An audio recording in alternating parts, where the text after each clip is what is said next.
วัติศาสตร์ចាលោកនាងស្ដាប់ជាទីមេត្រី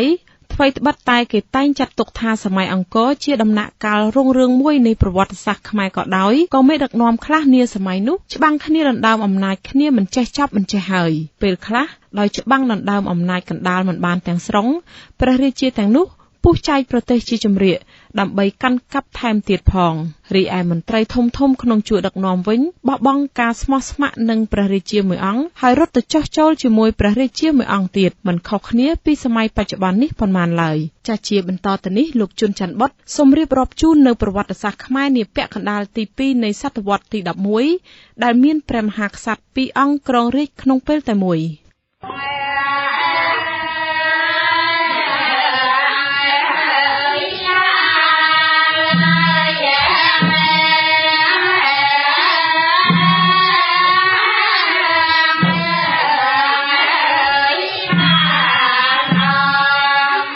ព្រះបាទឧទយាទិត្យវរ្ម័នទី2បើតាមឯកសារលោកត្រងាក្រោយពីព្រះបាទសូរ្យវរ្ម័នទី1ទ្រង់សោយទីវង្គតទៅព្រះរាជបុត្រច្បងរបស់ព្រះអង្គព្រះនាមឧទយាទិត្យវរ្ម័នទី2ទ្រង់ឡើងគ្រងរាជ្យស្នងព្រះបិតាក៏ប៉ុន្តែបើតាមឯកសាររបស់លោកដូហ្វាំងមើញេនិងឯកសាររបស់លោកម៉ូរីហ្គ្លេសបញ្ជាក់ថាព្រះបាទឧទយាទិត្យវរ្ម័នទី2នោះមិនមែនជាបុត្ររបស់ព្រះបាទសូរ្យវរ្ម័នទី1ទេតែជាចៅក្មួយរបស់ព្រះអង្គទៅវិញព្រះបាទឧទយាទិត្យវរ្ម័នទី2ទ្រង់បានសាងប្រាសាទភ្នំថ្មីមួយគឺប្រាសាទបាពួនដែលជាស្នូលនៃក្រុងអង្គរទី2ហើយដែលគេតម្កល់នឹងទេវរាជធ្វើអំពីមាសក្រុងថ្មីគឺក្រុងអង្គរទី2នេះមានកំពែងដីព័ទ្ធជុំវិញហើយមានទីតាំងប្រហាក់ប្រហែលនឹងក្រុងអង្គរទី3របស់ព្រះបាទជ័យវរ្ម័នទី7នៅខាងលិចក្រុងថ្មីនេះព្រះអង្គបានជីកបារាយណ៍មួយធំជាងបារាយណ៍មុនគឺបារាយណ៍ខាងលិចឬបារាយណ៍ទឹកថ្លាដែលមានបណ្ដោយប្រវែង8គីឡូម៉ែត្រនិងទទឹងប្រវែង2200ម៉ែត្រដែលមិនគ្រាន់តែបម្រើបំណងខាងសាសនាប៉ុណ្ណោះទេក៏ប៉ុន្តែមានសារៈសំខាន់បំផុតសម្រាប់សេដ្ឋកិច្ចជាតិនៅចំកណ្ដាលបារាយណ៍មានកូនកោះតូចមួយដែលព្រះអង្គទ្រង់បានសាងប្រាសាទមួយមានឈ្មោះថាប្រាសាទមេបុណ្យខាងលិចនៅទីនោះមានតម្កល់បដិមាព្រះវិស្ណុកំពុងផ្ទុំដ៏ធំសម្បើមមួយធ្វើអំពីលង្ហិនបច្ចុប្បន្នរូបបដិមាព្រះវិស្ណុនេះត្រូវគេយកមករក្សាទុកនៅសារមន្ទីរជាតិក្រុងភ្នំពេញក្នុងរាជ្យព្រះបាទឧទយាទិត្យវរ្ម័នទី2មានការបះបោរធំ3លើកទី1នៅឆ្នាំ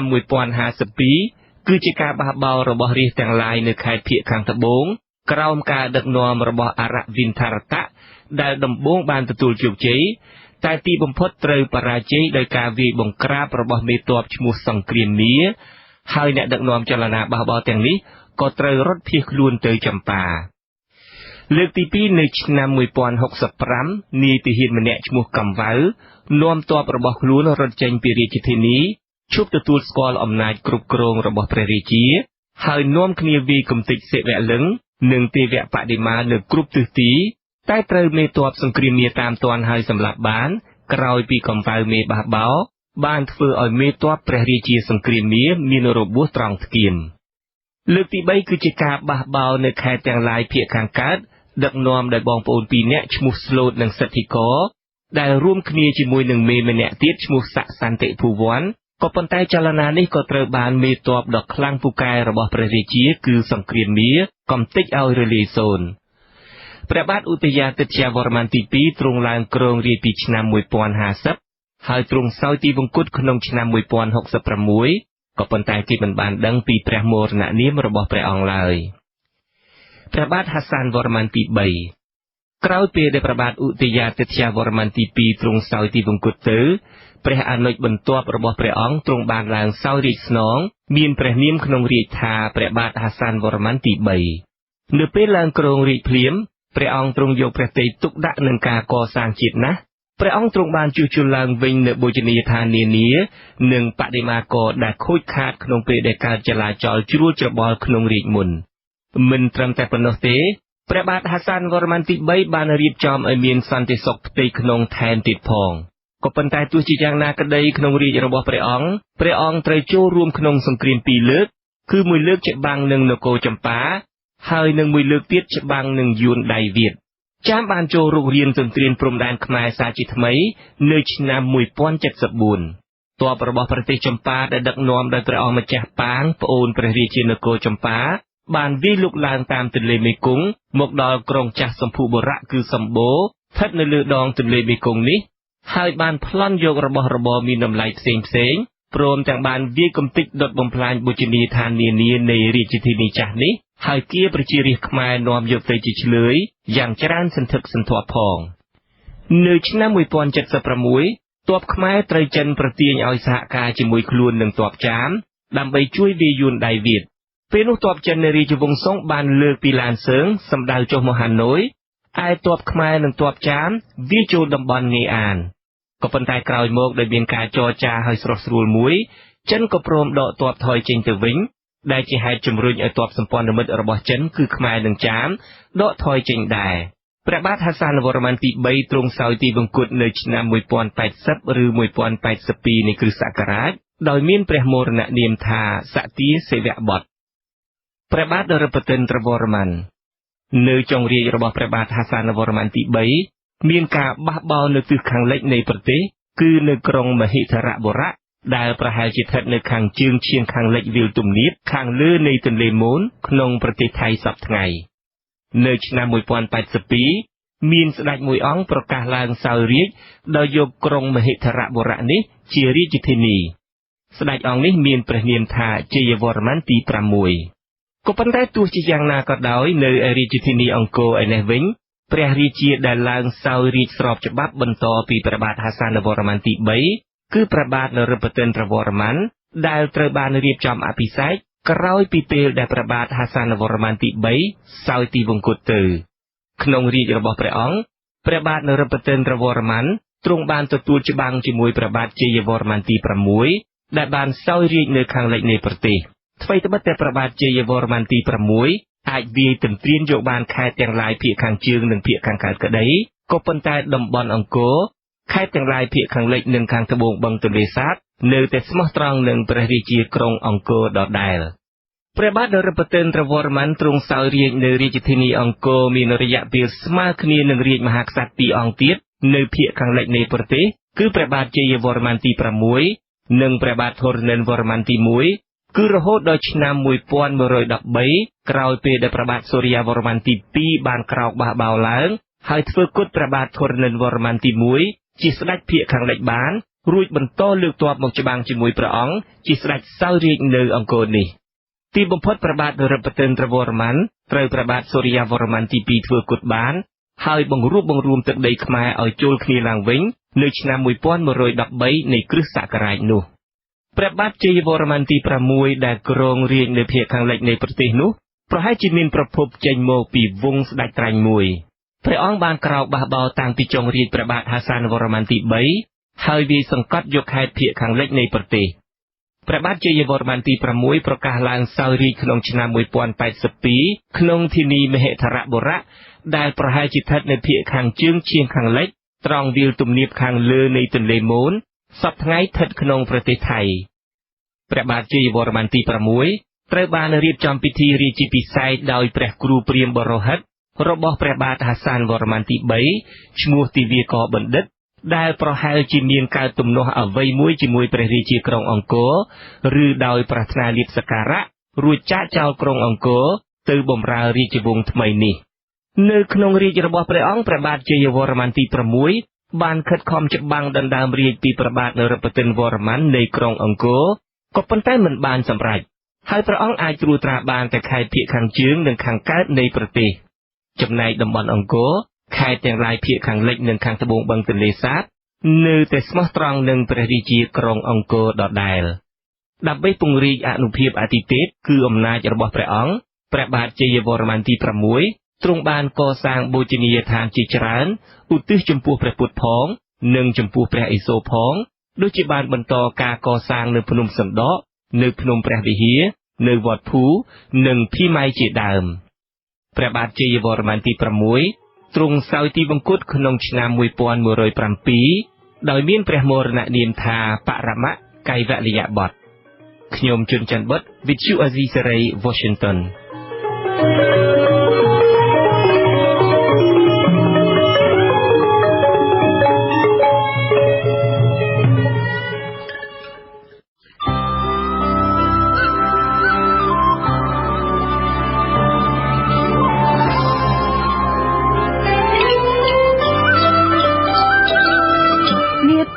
ប្រវត្តិសាស្ត្រលោកនាងជាទីមេត្រីព្រះមហាក្សត្រខ្មែរមួយអង្គដែលជាអ្នកធ្វើផ្ដាមសំណង់ស្ថាបត្យកម្មដ៏ល្បីល្បាញនិងជានិមិត្តរូបនៃប្រទេសកម្ពុជាគឺព្រះបាទសូរ្យាវរ្ម័នទី2ចាព្រះអង្គឡើងគ្រងរាជ្យនៅដើមសតវត្សទី12បន្ទាប់ពីបានធ្វើគុតបរិជាពីរព្រះអង្គដែលសោយរាជ្យមុនព្រះអង្គជាបន្តទៅទៀតនេះសូមអញ្ជើញលោកនាងស្ដាប់ការរៀបរាប់របស់លោកជុនច័ន្ទបុត្រអំពីប្រវត្តិសាស្ត្រខ្មែរក្នុងរាជ្យព្រះបាទសូរ្យាវរ្ម័នទី2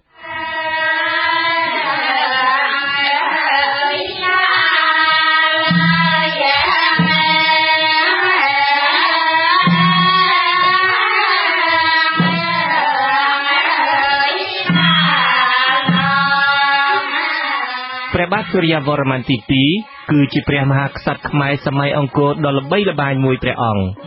ស្នាព្រះហស្ថដ៏សំខាន់ជាងគេក្នុងរាជ្យរបស់ព្រះអង្គគឺការដឹកនាំស្ថាបនាប្រាសាទអង្គរវត្តដ៏ល្អគ្មានពីរនៅលើពិភពលោកយើងនេះក៏ប៉ុន្តែទោះជាយ៉ាងណាក៏ដោយការដណ្ដើមអំណាចឡើងគ្រងរាជ្យរបស់ព្រះអង្គពោពេញទៅដោយការបង្ហូរឈាមមុនពេលដែលព្រះអង្គឡើងគ្រងរាជ្យនោះប្រទេសកម្ពុជាមានព្រះរាជាពីរអង្គគ្រងរាជ្យក្នុងពេលតែមួយអង្គទ្រង់សោយរាជ្យនៅរាជធានីអង្គរមានព្រះនាមថាព្រះបាទនរោត្តមព្រះវរ្ម័នដែលឡើងសោយរាជ្យស្របច្បាប់បន្ទាប់ពីព្រះបាទហាសានវរ្ម័នទី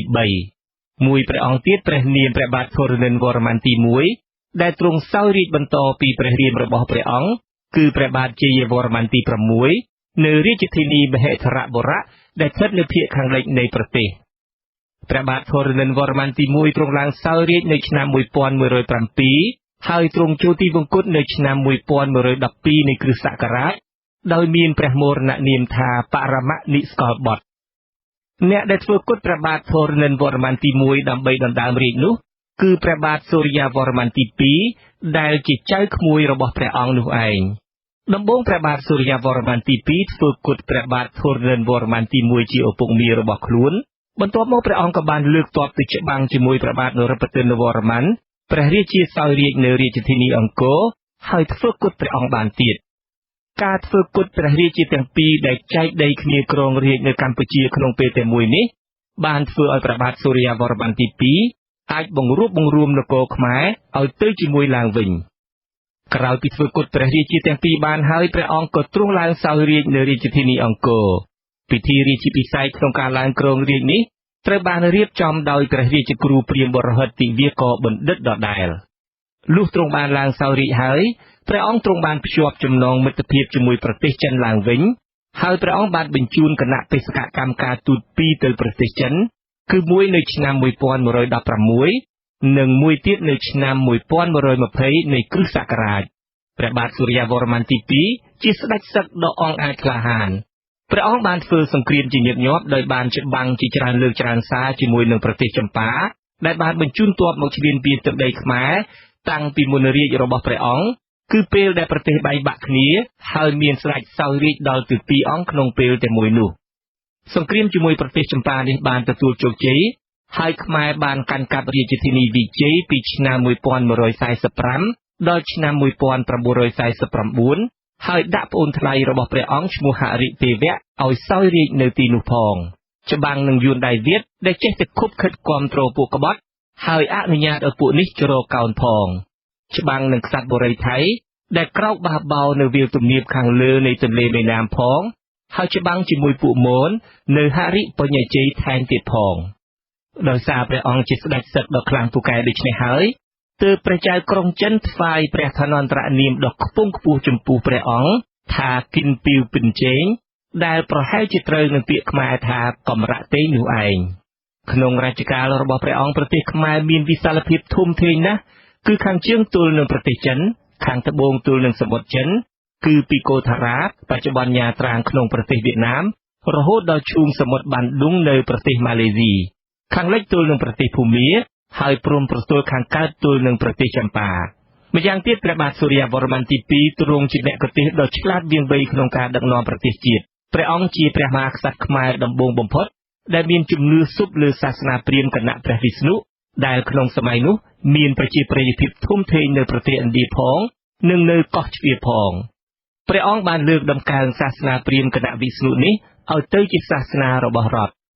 ក្នុងរាជ្យរបស់ព្រះអង្គ បដិមាតំណាងព្រះរាជាដែលគេតម្កល់ក្នុងប្រាសាទធំៗ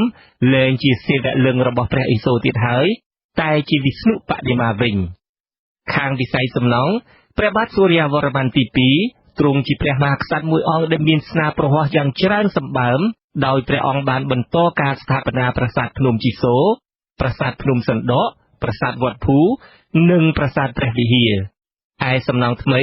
មានប្រាសាទព្រះពិធូប្រាសាទចៅសាយទេវតាប្រាសាទធម្មនន្ទប្រាសាទបន្ទាយសម្រានិងប្រាសាទអង្គរវត្តដែលជាស្នាដៃដ៏ល្អប្រណិតនៃសិល្បៈខ្មែរហើយដែលត្រូវគេចាត់ទុកថាជាសំណង់សាសនាមួយដ៏ធំជាងគេក្នុងពិភពលោកប្រាសាទអង្គរវត្តក៏ជាទីដែលគេតម្កល់បដិមាព្រះវិស្ណុនិងក៏ប្រហែលជាទីដែលគេបញ្ចុះព្រះធាតុរបស់ព្រះអង្គក្នុងពេលដែលព្រះអង្គសោយទីវង្គតទៅនោះនៅខាងចុងរាជរបស់ព្រះអង្គក្នុងឆ្នាំ1149ពួកចាមបានបះបោររួចបានធ្វើគុតហរិទេវៈដែលជាប្អូនថ្លៃរបស់ព្រះអង្គសោយរាជ្យនៅក្រុងវិជ័យហើយរំដោះប្រទេសចម្ប៉ាបានពីកម្ពុជាព្រះបាទសូរ្យវរ្ម័នទី2ទ្រង់ឡើងគ្រងរាជ្យពីឆ្នាំ1113ហើយប្រហែលជាទ្រង់សោយទីវង្គតនៅឆ្នាំ1149ឬឆ្នាំ1150នៃគ្រិស្តសករាជដោយមានព្រះមរណនាមថាបរមវិស្ណុលោកខ្ញុំជុនច័ន្ទបុត្រ VTV Asia Serai Washington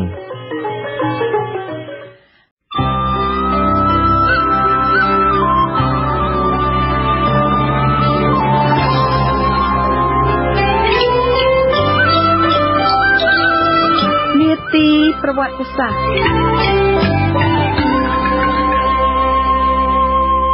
នៅក្រោយការសោយរាជ្យរបស់ព្រះបាទសូរ្យវរ្ម័នទី2ដែលជាព្រះមហាក្សត្រកសាងប្រាសាទអង្គរវត្តនិងកាន់ព្រហ្មញ្ញសាសនានោះព្រះរាជាក្រោយៗចាប់ផ្ដើមងាកទៅកាន់ព្រះពុទ្ធសាសនាវិញជាបន្តទៅទៀតនេះលោកជុនច័ន្ទបុត្រសូមរៀបរាប់ជូននៅប្រវត្តិសាស្ត្រខ្មែរសម័យក្រោយការគ្រងរាជ្យព្រះបាទសូរ្យវរ្ម័នទី2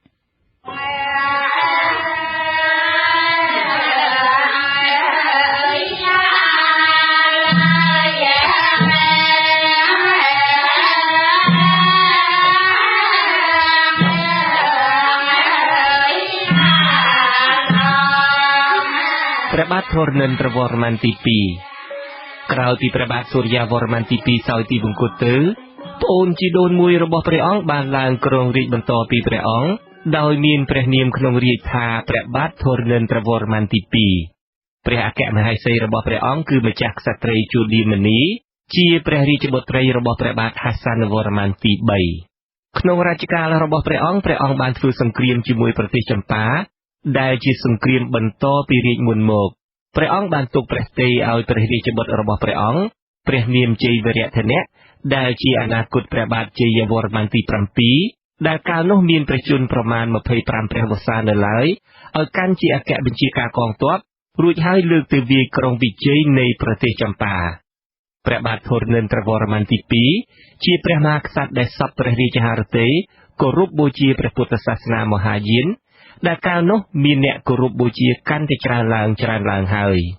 ព្រះអង្គទ្រង់បានបោះបង់ចោលនៅប្រពៃណីសាសនាព្រាហ្មណ៍ដែលមានពីយូរយារមកហើយនោះថែមទៀតផង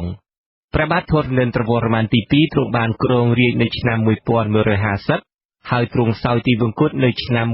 1160នៃគ្រិស្តសករាជក៏ប៉ុន្តែគេមិនបានដឹងពីមរណនាមរបស់ព្រះអង្គទេ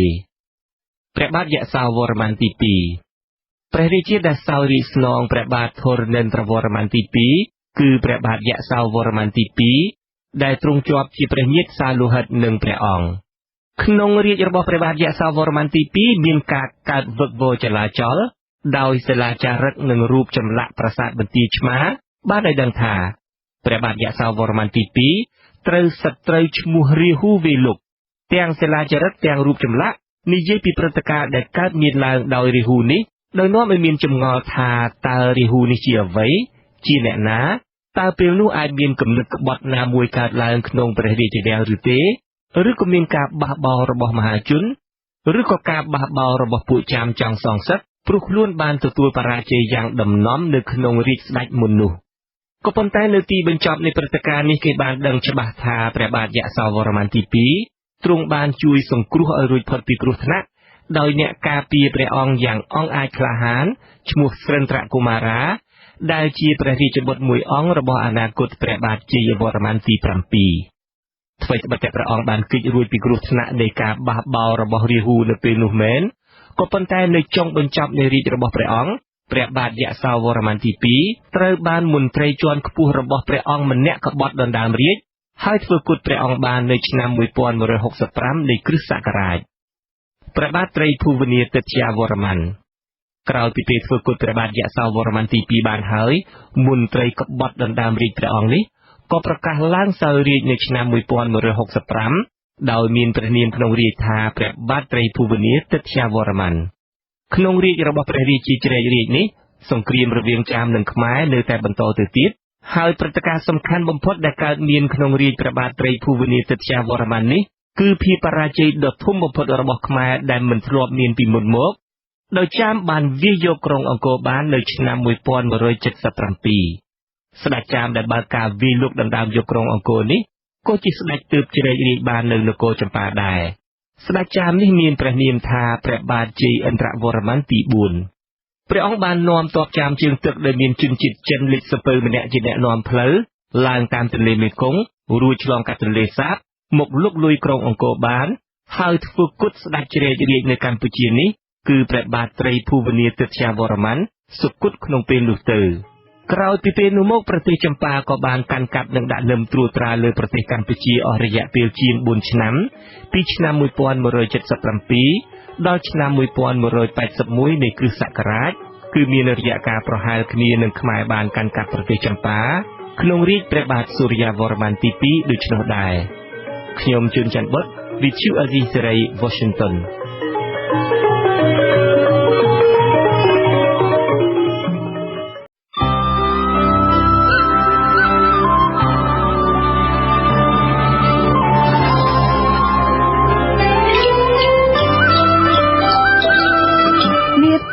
ប្រវត្តិសាស្ត្រ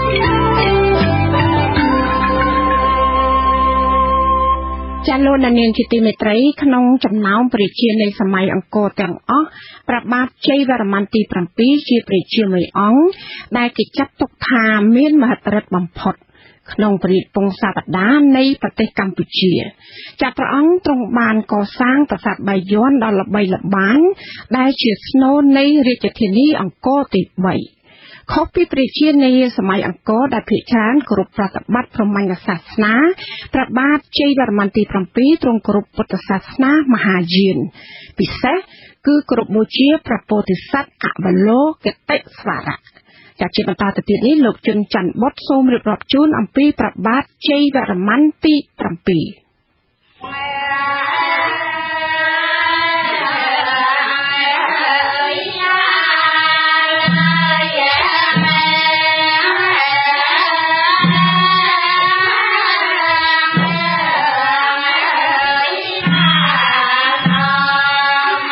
ព្រះបាទជ័យវរ្ម័នទី7ជាព្រះរាជបុត្ររបស់ព្រះបាទធរណិនវរ្ម័នទី2និងព្រះមាតាព្រះនាមជូឌាមនីក្នុងពេលដែលព្រះបិតាព្រះអង្គសោយទីបង្គត់ហើយព្រះបាទយសោវរ្ម័នទី2ដែលជាព្រះញាតិរបស់បិតាព្រះអង្គឡើងសោយរាជស្នងនោះព្រះអង្គទ្រង់ជាប់រវល់ច្បាំងជាមួយពួកចាមឯប្រទេសចម្ប៉ាឯនោះលុះទ្រង់ជ្រាបថាមានមន្ត្រីក្បត់បះបោរដណ្ដើមរាជព្រះបាទយសោវរ្ម័នទី2ព្រះអង្គក៏យាងត្រឡប់មកពីប្រទេសចម្ប៉ាវិញយ៉ាងលឿនដើម្បីជួយការពារព្រះបាទយសោវរ្ម័នទី2ក៏ប៉ុន្តែជាការអត់ប្រយោជន៍ព្រោះព្រះអង្គយាងមកមិនទាន់ហើយមន្ត្រីក្បត់បានធ្វើគុតព្រះបាទយសោវរ្ម័នទី2បានហើយប្រកាសខ្លួនឡើងសោយរាជរួចទៅហើយព្រះអង្គក៏ទ្រង់គង់យ៉ាងស្ងប់ស្ងៀមនៅក្នុងប្រទេសកម្ពុជារហូតដល់មានព្រឹត្តិការណ៍ចាមវាយលុកយ៉ាងធំសម្បើមហើយធ្វើគុតស្ដេចដណ្ដើមរាជបានដុតបំផ្លាញក្រុងអង្គរក្នុងឆ្នាំ1177នោះទើបព្រះអង្គទ្រង់សច្ចាថានឹងសងសឹកវិញឲ្យទាល់តែបានព្រះអង្គទ្រង់ច្បាំងតតាំងនឹងចាមយ៉ាងស្វិតស្វាញជាទីបំផុតដើម្បីរំដោះប្រទេសជាតិឲ្យរួចផុតពីការជិះជាន់របស់បរទេសនេះទីបំផុតព្រះអង្គទទួលបានជោគជ័យជាស្ថាពរក្នុងចម្បាំងជើងទឹកដោយមានរូបចម្លាក់លើជញ្ជាំងប្រាសាទបាយ័ននិងប្រាសាទបន្ទាយឆ្មារជាសក្ខីភាពស្រាប់ព្រះអង្គទ្រង់ឡើងគ្រងរាជក្នុងព្រះជន្មាយុ56ព្រះវស្សាក្នុងឆ្នាំ1181នៃគ្រិស្តសករាជនៅយសោធបុរៈគឺរាជធានីអង្គរព្រះបាទជ័យវរ្ម័នទី7ជាព្រះមហាក្សត្រដ៏មានមហិទ្ធិឫទ្ធិបំផុតក្នុងព្រះរាជវង្សាវតារនៃប្រទេសកម្ពុជា ក្នុងវិស័យសឹកសង្គ្រាមក្នុងរាជព្រះអង្គមានការបះបោរផ្ទៃក្នុងមួយនៅមូលយ៉ុងខាងត្បូងខេត្តបាត់ដំបងព្រះអង្គបានបញ្ជាឲ្យយុវក្សត្រចារមួយអង្គព្រះនាមវិធានុនដែលបានមករស់នៅប្រទេសខ្មែរតាំងពីក្មេងវាយកម្ចាត់បានដោយជោគជ័យឯនគរចម្ប៉ាវិញស្ដេចចាមជ័យឥន្ទ្រវរ្ម័នទី4បានលើកទ័ពមកឈ្លានពានប្រទេសកម្ពុជាសាជាថ្មីព្រះអង្គក៏បានបញ្ជូនកងទ័ពវាយបង្ក្រាបរហូតដល់ទីបំផុតរឹបយកនគរចម្ប៉ាដាក់ជាអាណាខេត្តរបស់ប្រទេសខ្មែរបានតាំងពីឆ្នាំ1203រហូតដល់ឆ្នាំ1226នៃគ្រិស្តសករាជឆ្នាំ1207ព្រះបាទជ័យវរ្ម័នទី7បានបញ្ជាឲ្យក្សត្រចាមមួយអង្គព្រះនាមអង្គសរាជឲ្យលើកទ័ពចម្រុះខ្មែរភូមាសៀមទៅវាយប្រទេសយួនដៃវៀតដើមសតវត្សទី13នៅក្នុងរជ្ជកាលរបស់ព្រះបាទជ័យវរ្ម័នទី7ប្រទេសខ្មែរមានវិសាលភាពធំធេងណាស់គឺខ្មែរអាចគ្រប់គ្រងទឹកដីលើប្រទេសខ្មែរសពថ្ងៃរាប់ទាំងដែនដីកម្ពុជាក្រោមផងប្រទេសចម្ប៉ាទាំងមូលផងទឹកដីប្រទេសឡាវនិងប្រទេសថៃសពថ្ងៃផងរួមទាំងមួយភាគនៃជ្រោយម៉ាឡេស៊ីរហូតដល់ជ្រោយកោះក្រាហើយនិងប្រទេសភូមារហូតទៅដល់ទន្លេសាល់វិនក្នុងវិស័យសំណង់វិញព្រះបាទជ័យវរ្ម័នទី7ជាព្រះមហាក្សត្រដែលបានសាងសមិទ្ធិច្រើនជាងគេបង្អស់ស្នាព្រះហស្ថចម្បងរបស់ព្រះបាទជ័យវរ្ម័នទី7គឺការរៀបចំកសាងរាជធានីអង្គរដែលចាមបានវាយបំផ្លាញពីឆ្នាំ1177នោះឲ្យបានរៀបរយល្អឡើងវិញដោយមានកំពែងថ្មបាយក្រៀមនិងមានគូទឹកព័ទ្ធជុំវិញមានប្រវែង3គីឡូម៉ែត្រក្នុងមួយជ្រុងមានគោបុរៈគឺទ្វារធំចំនួន5និងប្រាសាទបាយ័នដែលមានកំពូលសុទ្ធតែមានមុខ4ដែលគេជឿថាជាព្រះភ័ក្ត្ររបស់ព្រះពោធិសត្វអវលោកិតេស្វរៈជាស្នូលកណ្ដាលដែលយើងនិយមហៅថាក្រុងអង្គរទី3នៅជុំវិញក្រុងមានប្រាសាទបន្ទាយក្តីតាព្រំព្រះខ័ននាគពាន់តាសោមក្រៅគោនិងនៅតាមខេត្តមានប្រាសាទបន្ទាយឆ្មារនៅខេត្តបាត់ដំបងវត្តនគរនៅខេត្តកំពង់ចាមតាព្រំបាទីនៅខេត្តតាកែវនិងប្រាសាទជាច្រើនទៀតក្នុងទឹកដីថៃសពថ្ងៃដូចជាប្រាសាទវត្តមហាធាតុនៅខេត្តលុបបុរីប្រាសាទភីម៉ៃនៅខេត្តនគររាជសីមាប្រាសាទតាមាន់តូចនៅខេត្តសុរិន្ទប្រាសាទកំផែងលែងនៅខេត្តពេជ្របុរីប្រាសាទកំពែងតូចនៅខេត្តស៊ីសាកេតជាដើមខាងវិស័យសាសនាវិញដូចជាព្រះបិតានិងព្រះមាតាព្រះអង្គដែរព្រះបាទជ័យវរ្ម័នទី7និងព្រះរាជអគ្គមហេសីរាជធានីដែលសោយទីបង្គត់ទៅព្រមទាំងព្រះរាជអគ្គមហេសីឥន្ទ្រទេវីដែលជាព្រះរាមរបស់ព្រះនាងជ័យទេវីដ៏មានចំណេះវិជ្ជាយ៉ាងជ្រៅជ្រះដែលព្រះអង្គបានរៀបអភិសេកខាងក្រោយសុទ្ធតែជាពុទ្ធសាសនិកជនយ៉ាងបដូរផ្ដាច់ព្រះអង្គគោរពពុទ្ធសាសនាមហាយានពិសេសគឺគោរពបូជាព្រះពោធិសត្វអវលោកិតេស្វរៈឬលោកេស្វរៈពិតមែនតែព្រះអង្គកាន់ព្រះពុទ្ធសាសនាក៏ប៉ុន្តែព្រះអង្គបានជួយផ្គត់ផ្គង់ថែរក្សាការពារព្រហ្មញ្ញសាសនាឲ្យបានរីកចម្រើនផងដែរប្រាសាទភ្នំទាំងឡាយដែលក្នុងរាជមុនតម្កល់លឹងទេវរាជហើយមកដល់ប្រាសាទអង្គរវត្តនៃព្រះបាទសូរ្យវរ្ម័នទី2តម្កល់ព្រះបដិមាព្រះវិស្ណុ